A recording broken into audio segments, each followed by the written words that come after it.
Ma'am, people usually save up for years just to stand on this floor. Richard Hayes said it loudly enough for the entire showroom to hear, and the soft laughter that followed rolled across the marble room like cold air. Rainwater dripped from the sleeve of Naomi Carter's dark coat onto the polished black tile beneath her feet, while the giant crystal chandelier above reflected silver light across rows of watches worth more than most people's homes. The showroom sat on Fifth Avenue, wrapped in gold lighting and quiet arrogance, the kind of place where every customer was expected to look expensive before speaking a single word. Naomi stood alone near the entrance, her coat damp from the November rain, her shoes worn softly around the edges, her natural curls touched with tiny drops of water that shimmered under the lights. She looked nothing like the people surrounding her. Men in tailored suits glanced at her for half a second before dismissing her completely. A woman wearing diamond earrings tightened her grip on her purse when Naomi stepped farther inside. Richard noticed all of it. He had worked luxury retail for nearly 15 years, and somewhere along the way he had convinced himself he could measure a person's worth in under 3 seconds. The watch on their wrist, the fabric of their jacket, the confidence in their walk. And for people like Naomi, his judgment came even faster. "The Harrison collection is upstairs," Naomi said calmly, her voice smooth and controlled. Richard gave a small smile that never reached his eyes. "The Harrison pieces start around $600,000. Naomi nodded once. "I know." Richard folded his hands in front of him. "Do you?" The room grew quieter. A young sales associate nearby looked uncomfortable but stayed silent. Outside the showroom windows, yellow taxi lights streaked through the rain while cold wind pushed water across the Manhattan sidewalks. Naomi slowly removed one glove, revealing elegant fingers and a simple vintage ring with almost no shine left to it. Richard noticed the ring and immediately decided it was fake. "I'd like to see the platinum piece," Naomi said. "Appointment only," Richard answered. "Instantly. I called yesterday." "Name?" "Naomi Carter." Richard tapped quickly on the tablet in his hand without really checking. "Nothing here." Naomi looked at the watches behind the glass instead of arguing. Her eyes settled on one silver timepiece resting beneath a narrow spotlight, its deep blue face reflecting like midnight water. For a brief second, something changed in her expression. Not desire, not envy, recognition. But Richard missed it completely. He stepped slightly in front of the display case, blocking her view. "Listen," he said with a low chuckle, "there's a jewelry store about 2 blocks downtown that might be more comfortable for your budget." A couple standing nearby laughed under their breath. Naomi finally looked directly at him. Her face remained calm, but there was a tiredness in her eyes that felt older than the rain outside. "I came here to purchase a watch," she said softly. Richard smiled wider now, enjoying the attention gathering around them. "And if you can afford that Harrison Platinum," he said, pointing toward the display upstairs, "I'll quit my job tonight." The showroom erupted with quiet amusement. Someone muttered, "No chance." Naomi said nothing. She simply stared at Richard for one long silent moment while rain tapped gently against the giant glass windows behind her, and somehow, for reasons he couldn't explain, the confidence in her eyes made the room suddenly feel colder. The laughter faded slowly, but the feeling it left behind stayed hanging in the showroom like smoke. Naomi Carter stood perfectly still near the glass display while warm air from the ceiling vents dried the rain on her coat, 1 quiet inch at a time. Richard Hayes looked satisfied with himself. He adjusted the sleeve of his tailored navy suit and glanced around the room, silently collecting approval from the customers who had just laughed with him. In his world, humiliation was entertainment when directed at the right person. Naomi lowered her eyes briefly toward the polished marble floor. Reflections of gold light shimmered beneath her shoes while soft piano music floated through hidden speakers above the showroom. She had been inside luxury rooms before, hotels in Dubai, private galleries in Paris, penthouse meetings overlooking Los Angeles. Yet there was always something uniquely exhausting about places where people measured human value before hearing a voice. A young employee standing near the staircase kept glancing toward Naomi with visible discomfort. His name tag read Daniel. He looked no older than 24, his tie slightly crooked, his expression uncertain. Unlike Richard, he had not laughed. Naomi noticed that immediately. "Would you still like to see the Harrison collection?" Daniel asked carefully. Richard shot him a sharp look before Naomi could answer. Daniel, he said softly, though the warning underneath was obvious. The Harrison collection is not for browsing. Daniel swallowed hard and stepped back. Naomi watched the exchange in silence. She had seen this dynamic her entire life.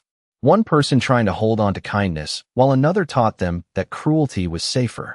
Outside, the rain intensified against the massive front windows, turning the New York streets into blurred rivers of white headlights and red brake lights. People hurried past beneath umbrellas without ever looking inside the showroom. Naomi slowly removed her second glove and folded both carefully into her coat pocket. Her hands carried faint signs of age, but there was elegance in every movement she made. Calm, precise, controlled. Richard noticed her looking again toward the upstairs level where the private Harrison collection waited behind frosted glass walls. You know, he said with a smirk, most people who buy those watches arrive with an appointment, a driver, and usually someone carrying champagne. Another customer chuckled nearby. Naomi finally turned toward him fully. And that tells you everything you need to know about them? Richard leaned lightly against the display case. Usually, yes. Naomi gave the smallest nod, almost to herself. The answer did not surprise her. Near the entrance, a gust of cold wind swept in as another couple entered the store wearing designer coats dusted with rain. Richard greeted them instantly with warmth that had been completely absent seconds earlier. Good evening. Welcome back, he said smoothly, smiling wide. Naomi watched the transformation happen in real time. Different voice, different posture, different humanity. The wealthy couple barely noticed her standing nearby. One quick glance was all it took for them to place her somewhere beneath importance. Daniel quietly approached Naomi again once Richard moved farther away. Ma'am, he said softly, I am sorry about earlier. Naomi looked at him with gentle eyes. You do not need to apologize for another person. Daniel hesitated before speaking again. The Harrison Platinum piece is incredible in person. Naomi looked upstairs once more. I know, she said quietly. I helped design the original concept sketch 12 years ago. Daniel blinked in confusion, unsure whether he had heard her correctly. Before he could ask another question, Richard returned, his polished shoes tapping sharply across the marble floor. Still here? He asked with a cold smile. Naomi reached slowly into her coat pocket, and for the first time since entering the showroom, Richard's confidence shifted ever so slightly as he realized she was not leaving. Richard Hayes had spent so many years inside rooms filled with wealth that he no longer saw people first. He saw categories: platinum clients, high-value buyers, tourists pretending to belong, and people like Naomi Carter, people he believed entered luxury spaces only to admire things they could never touch. As Naomi reached into her coat pocket, Richard crossed his arms slowly, confident whatever she pulled out would only confirm what he already believed. Around them, the showroom glowed beneath warm amber lighting, while glass display cases reflected thousands of tiny sparks across the marble floor. Somewhere in the back, an espresso machine hissed softly for a private client upstairs. Everything about the store was designed to make ordinary people feel small. Richard loved that feeling. It gave him power. Naomi removed a folded white cloth first, and carefully wiped rainwater from her hands before placing the cloth back inside her pocket. The movement was calm enough to irritate him further. Most embarrassed customers rushed out after. Humiliation. Naomi stayed grounded, almost peaceful, and Richard could not understand why. You know, he said, stepping closer, there is no shame in window shopping. Naomi looked at him without emotion. I did not come to window shop. Richard gave a dry laugh. Then maybe you should have called ahead more carefully. Daniel stood several feet away pretending to organize brochures while clearly listening to every word. The young employee kept glancing between Naomi and Richard as if waiting for the situation to settle before becoming worse. But Richard was enjoying himself too much. He turned toward a nearby customer wearing a charcoal cashmere coat. This happens more often than you would think, he said casually. People come in hoping to touch success for a few minutes. The customer smiled politely, though less confidently than before. Something about Naomi's silence was beginning to shift the atmosphere inside the showroom. She did not shrink beneath judgment. She absorbed it without moving. Naomi slowly walked closer to the staircase leading toward the private collection level. Richard immediately stepped in front of her. That floor is restricted. I know, Naomi answered. I requested the Harrison Platinum viewing last week. Richard shook his head. And I am telling you there is no appointment under your name. Naomi tilted her head slightly. Did you actually check? The question landed harder than he expected. Richard's jaw tightened. He hated being challenged publicly, especially by someone he had already decided was beneath him. Ma'am, he said, lowering his voice. People spend over $1 million upstairs. We protect our clients very carefully. Naomi's eyes moved briefly across the room. The chandeliers, the velvet chairs, the polished silver trays carrying champagne. Protect them from what? She asked quietly. Richard opened his mouth, but no answer came immediately. For the first time that evening, the silence worked against him instead of her. Daniel looked down quickly to hide the reaction on his face. Rain continued sliding down the enormous windows facing Fifth Avenue, distorting the city lights outside into blurred rivers of gold and white. Naomi rested one hand lightly on the staircase railing. Do you know what I find interesting? She asked softly. Richard forced a smile. Please enlighten me. Naomi looked directly at him now, her voice calm enough to make every nearby customer listen without realizing it. The people with the least power usually work hardest to make someone else feel small. Richard's expression hardened instantly. I think it is time for you to leave. Naomi held his stare for another long second before reaching into her coat pocket again. This time, she pulled out a slim black envelope with silver lettering pressed into the paper. And the moment Richard saw the embossed Harrison crest on the front, the confidence in his face flickered for the very first time. The silver crest on the envelope caught the showroom light like a blade, and for the first time that night, Richard Hayes stopped speaking. The confidence on his face did not disappear completely, but it shifted just enough for Daniel to notice. Naomi Carter held the envelope carefully between her fingers, neither proud nor defensive, simply patient. Rain rolled steadily down the towering windows behind her, while the city outside blurred into streaks of gold and gray. The customers nearby had gone quiet now, sensing the atmosphere changing in ways they could not yet explain. Richard straightened his posture and forced a small laugh. Anyone can print a logo, he said, though his voice no longer sounded effortless. Naomi handed the envelope toward him without replying. Richard hesitated before taking it. The paper was thick, expensive, embossed with the Harrison insignia used only for private collectors and executive invitations.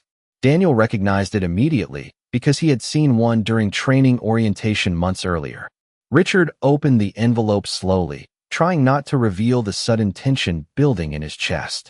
Inside rested a black invitation card trimmed with silver edges. His eyes moved across the printed words once, then again more carefully. Private Acquisitions Event. Harrison International. Personal invitee, Naomi Carter. Richard felt heat rise beneath his collar despite the cool temperature inside the showroom. This does not prove anything, he said quickly. People receive invitations all the time. Naomi tilted her head slightly. Do they? Richard glanced around the room and realized several customers were openly watching now. The balance of attention had shifted away from him, and he hated it. He handed the invitation back a little too fast. Even if this is legitimate, private invitations do not guarantee purchasing access. Naomi slid the card calmly back into the envelope. Then perhaps you should ask someone upstairs. Richard folded his arms. The executive level is occupied tonight. I know. Then you also know interruptions are not tolerated. Naomi looked toward the staircase again. I doubt they would consider me an interruption. Daniel tried to hide the expression on his face, but the confusion was obvious now. None of this matched the picture Richard had painted only minutes earlier.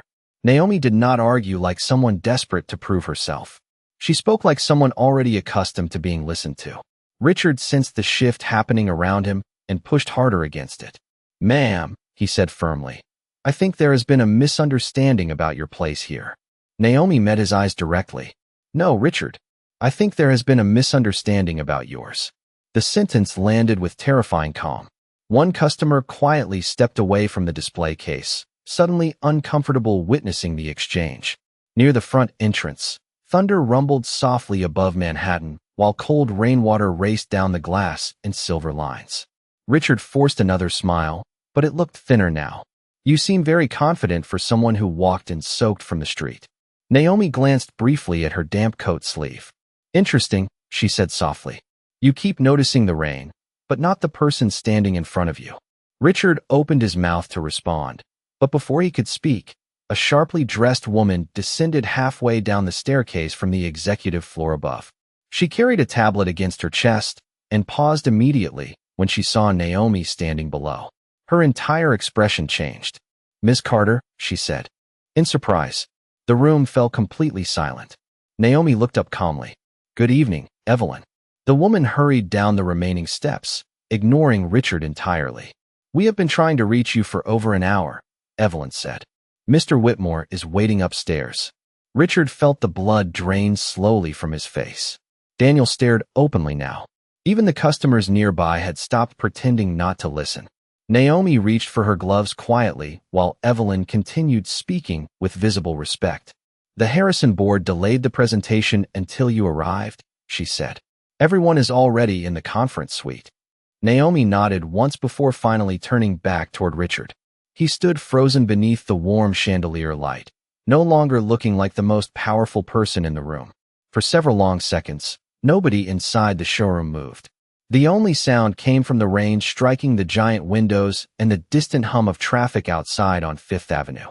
Richard Hayes stood beneath the chandelier light with his hands stiff at his sides, while Evelyn waited respectfully beside Naomi Carter near the staircase. The shift in power had happened so quickly that the room itself seemed confused by it.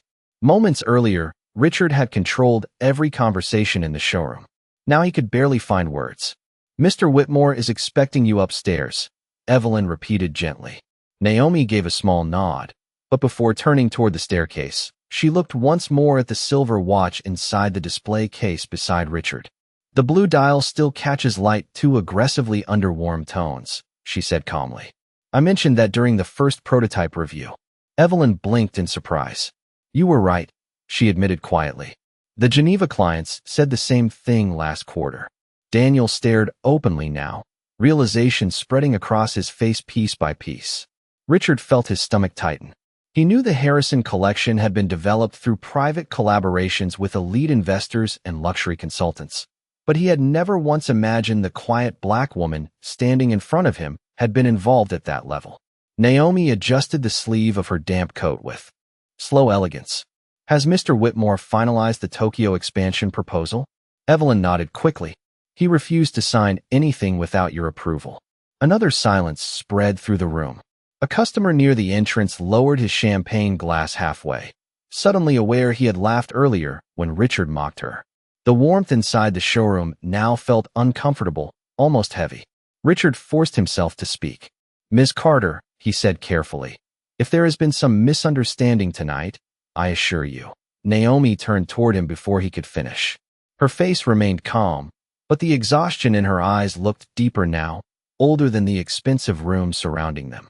"There was no misunderstanding," she said softly.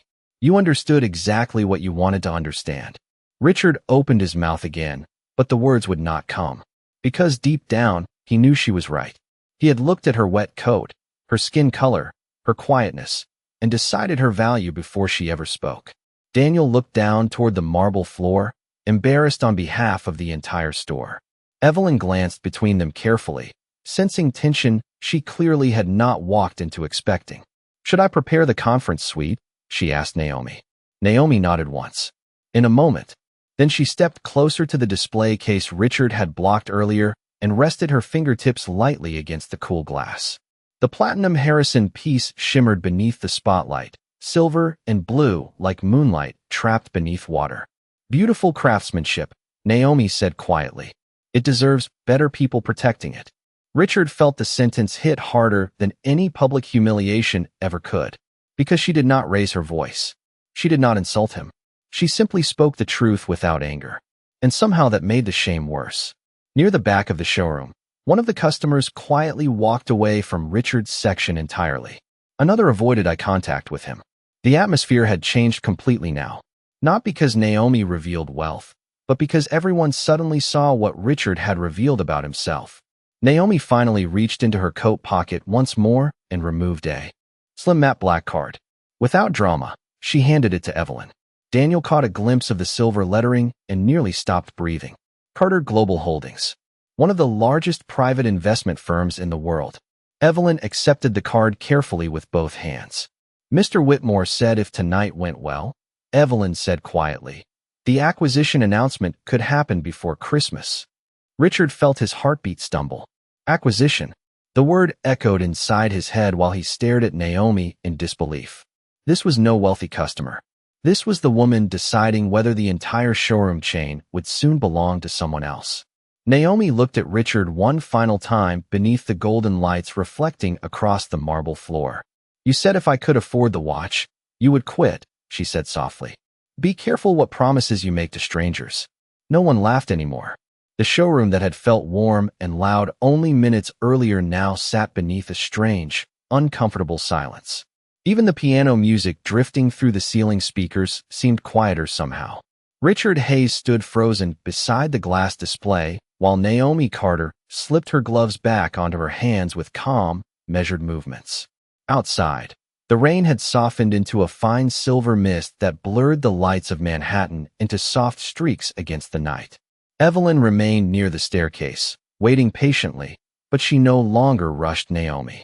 Everyone in the room understood something important had already happened downstairs before the business meeting upstairs could even begin. Daniel slowly gathered abandoned champagne glasses from a nearby table, mostly to give himself something to do with his shaking hands. He kept replaying the last 20 minutes in his mind. Richard mocking Naomi, customers laughing, the invitation card, the acquisition announcement. The realization settled heavier each second. Richard finally cleared his throat. Miss Carter, he said quietly, I was unaware of who you were. Naomi looked at him for a moment before answering. That was never the problem. The sentence landed gently, but it carried enough truth to make Richard lower his eyes for the first time all evening. Naomi walked a few steps toward the enormous front windows. Reflections of the chandelier lights shimmered across the glass beside her, while tiny streams of rainwater slid downward like tears. She watched people moving through the city outside with umbrellas tilted against the wind. Delivery drivers, taxi workers, couples rushing home, ordinary people invisible to places like this. Do you know something strange about luxury? Naomi asked softly without turning around. Nobody answered. The more expensive the room becomes, she continued, the easier it is for humanity to disappear inside it. Richard swallowed hard. He had no defense left because every word felt painfully accurate now. Naomi rested one gloved hand lightly against the cool glass window. My father worked maintenance in buildings like this for 32 years, she said quietly. People walked past him every day without looking at his face. Daniel stopped moving completely. Richard stared at Naomi in silence. When I was 12 years old, she continued, I watched a man throw coffee on the floor beside him because he thought a black janitor should clean faster. The showroom remained perfectly still except for the distant sound of rain outside. Naomi's voice never rose with anger. That made the memory hurt even more. My father told me something that night, she said softly. He said, never let someone else decide your value before you do. Richard felt something tighten painfully in his chest. Because for years he had done exactly that to people. Measured them instantly. Sorted them silently. Trusted appearances more than character. Naomi finally turned back toward him. The golden light overhead reflected softly against her eyes now. Calm, but impossibly tired. You saw a wet coat, she said. You saw dark skin. You saw someone standing alone. Richard opened his mouth slightly, but no words came out. Naomi gave the smallest nod. You never once saw a human being. Somewhere near the rear of the showroom, one customer quietly set down a champagne glass and walked away without speaking. Another looked embarrassed to even remain inside the room. The silence spreading across. The marble floor no longer felt awkward. It felt honest. Evelyn glanced respectfully toward Naomi before speaking carefully. Mr. Whitmore is ready whenever you are. Naomi nodded once. Then she looked toward Daniel. You were kind when it would have been easier not to be, she said gently. Daniel looked stunned. Thank you, he whispered. Naomi gave him a small smile before turning toward the staircase. Richard stepped aside immediately without being asked. This time, when Naomi walked past him, he did not see a customer. He saw every ugly assumption he had ever hidden behind professionalism, reflected back at him beneath the cold gold light of the showroom. Naomi Carter walked slowly up the curved staircase while the showroom below remained trapped in silence. The soft heels of her shoes touched each marble step with quiet precision, and the golden lighting along the walls reflected gently against the silver railing beside her. Evelyn stayed one step behind, holding the tablet carefully against her chest while speaking in a lower, more respectful voice now. Downstairs, Richard Hayes remained motionless near the display case, staring upward as if the entire evening had slipped beyond his control. Customers who had laughed earlier suddenly avoided looking at him. Daniel stood near the champagne station pretending to organize glasses, but his attention never left the staircase. Above the showroom floor, the executive level looked entirely different from the public space below. Frosted glass walls glowed beneath soft amber light, while framed sketches of rare timepieces lined the hallway like museum art. Naomi moved through the corridor with familiarity, not admiration. She did not look impressed by the luxury surrounding her, because she had already seen rooms far more expensive than this one. At the end of the hall, double doors opened into a private conference suite overlooking Fifth Avenue. Several executives immediately rose from their seats the moment Naomi entered. Ms. Carter, an older man with silver hair, said warmly, stepping forward with his hand extended. "Thank you for coming despite the weather." Naomi shook his hand politely. "Good evening, Mr. Whitmore." Richard had spoken that name downstairs with nervous respect, but here upstairs, the powerful executive greeted Naomi like an equal. Large digital screens displayed investment projections across the walls, while architectural renderings of future Harrison boutiques rotated silently in the background. Champagne glasses rested untouched beside leather folders stamped with confidential acquisition documents. Mr. Whitmore gestured toward the chair beside him at the head of the table. "We delayed the final vote until you arrived," he said. Naomi removed her coat slowly and draped it over the back of her chair. Her dark green dress underneath was elegant but understated, nothing flashy, nothing designed to impress strangers. "Before we continue," she said calmly, "I would like to ask something." The room fell attentive immediately. "Of course," Whitmore answered. Naomi glanced toward the glass wall overlooking the showroom below. From upstairs, Richard appeared smaller now beneath the massive chandelier lights, standing alone near the same display case where he had mocked her earlier. "How much do you know about the culture inside your stores?" she asked quietly. Several executives exchanged uncertain looks. Whitmore leaned back slowly. "I believe we maintain one of the strongest luxury client experiences in the industry." Naomi's eyes remained fixed downstairs. "Luxury for who?" The room went silent. Rain continued tracing silver lines across the enormous windows overlooking Manhattan, while distant traffic lights shimmered against the wet streets below. Naomi folded her hands calmly on the conference table. "Tonight, I walked into one of your flagship locations dressed like an ordinary customer." Nobody interrupted her. "Within 3 minutes, I was judged, dismissed, humiliated publicly, and nearly removed without anyone asking who I was." One executive lowered his eyes immediately. Whitmore's expression darkened with concern. Naomi continued quietly, "But this conversation is not about me. Because I can survive humiliation. I built my life surviving worse than that." The room remained completely still now.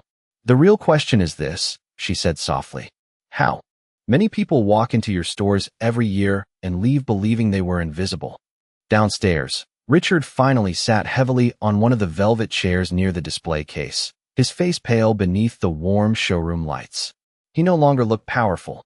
He looked exposed. Naomi glanced toward him through the glass wall one last time before turning back to the executives. "A luxury brand should make people feel valued," she said, "not evaluated." Mr. Whitmore slowly removed his glasses, the weight of her words settling visibly across his face. And for the first time that night, the people running one of the most expensive watch companies in America began realizing the woman they nearly failed to recognize might also be the only person in the room capable of saving their future. The meeting upstairs lasted less than 40 minutes, but by the time the conference room doors opened again, the entire atmosphere inside the building had changed. Executives who had entered with polished confidence now walked through the hallway carrying the heavy silence of people forced to confront uncomfortable truths. Naomi Carter stepped out beside Mr. Whitmore, while Evelyn quietly gathered documents behind them. Through the glass walls overlooking the showroom floor, the lights below shimmered softly against polished marble and silver displays. The rain outside had finally stopped, leaving Manhattan wrapped in reflections of wet pavement and glowing traffic lights. Downstairs, Richard Hayes still sat near the display cases, though his posture looked smaller now, almost collapsed beneath the weight of the evening. Most customers had already left. Only a few employees remained quietly organizing the showroom for closing. Daniel noticed Naomi descending the staircase and immediately stood straighter. Mr. Whitmore stopped halfway down the stairs and looked across the showroom with visible disappointment. I want a full review of client interaction policies across every Harrison location, he said firmly to Evelyn. Starting tomorrow morning. Evelyn nodded without hesitation. Richard lowered his eyes toward the floor.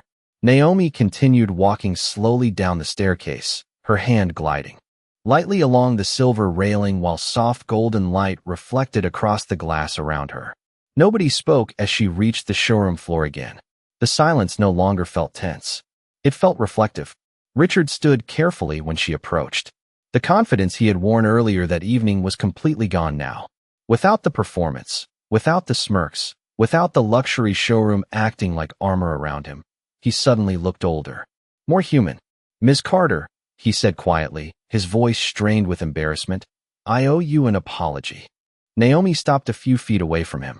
Richard swallowed hard before continuing. "What I said to you tonight was disrespectful, arrogant, and wrong." He glanced briefly toward the floor before forcing himself to continue. "I judged you before I knew anything about you." Naomi listened without interrupting. "No," she said softly after a moment. "You judged me because you thought you already knew." The sentence hit him harder than anger would have. Richard nodded slowly, accepting it.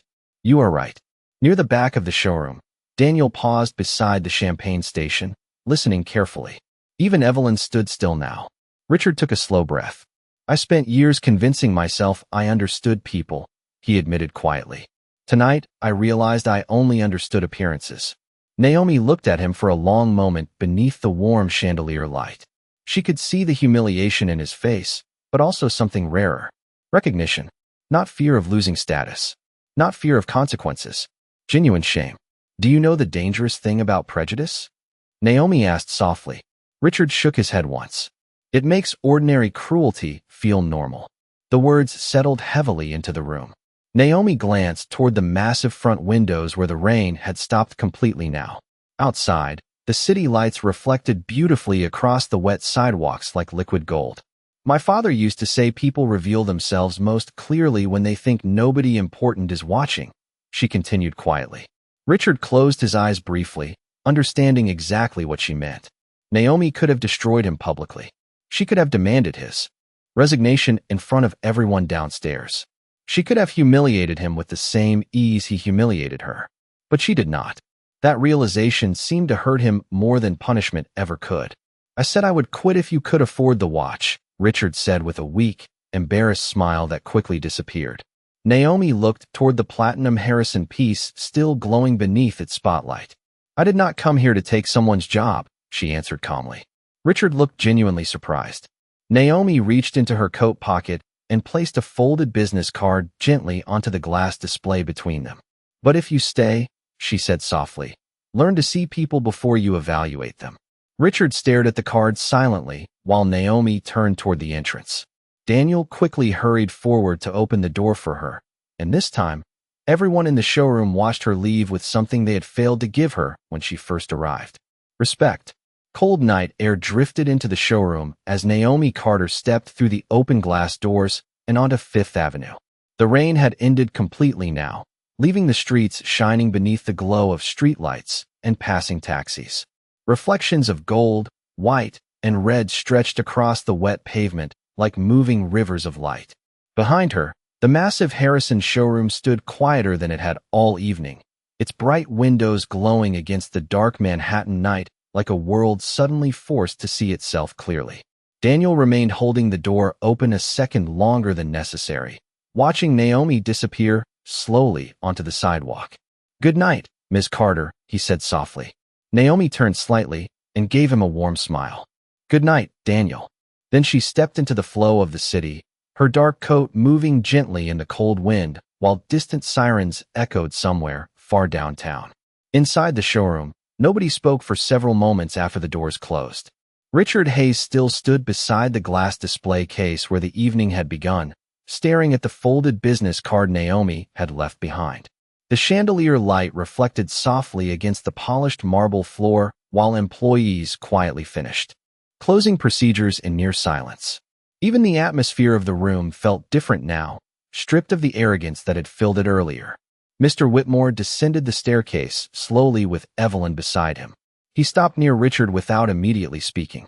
Richard looked older than he had only hours before. Not because time had passed, but because truth had finally reached him.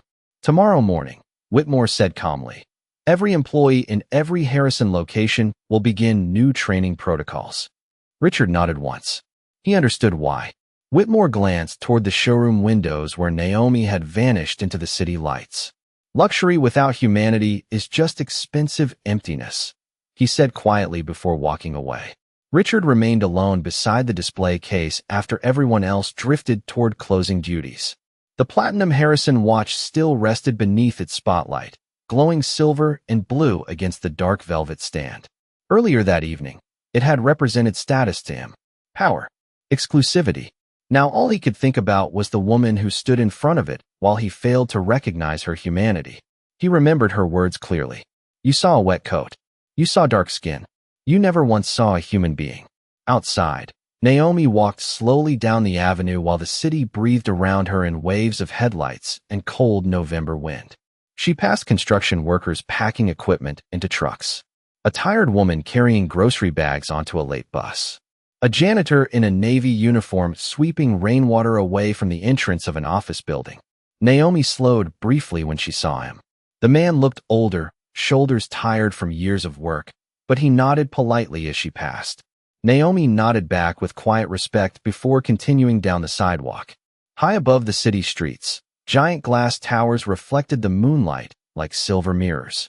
Somewhere behind her, inside one of those buildings, powerful people were discussing acquisitions, investments, and brand futures. But Naomi's thoughts stayed somewhere much smaller. A maintenance worker cleaning floors decades ago. A little girl learning dignity from a father the world ignored. A young employee named Daniel choosing kindness when nobody required it from him.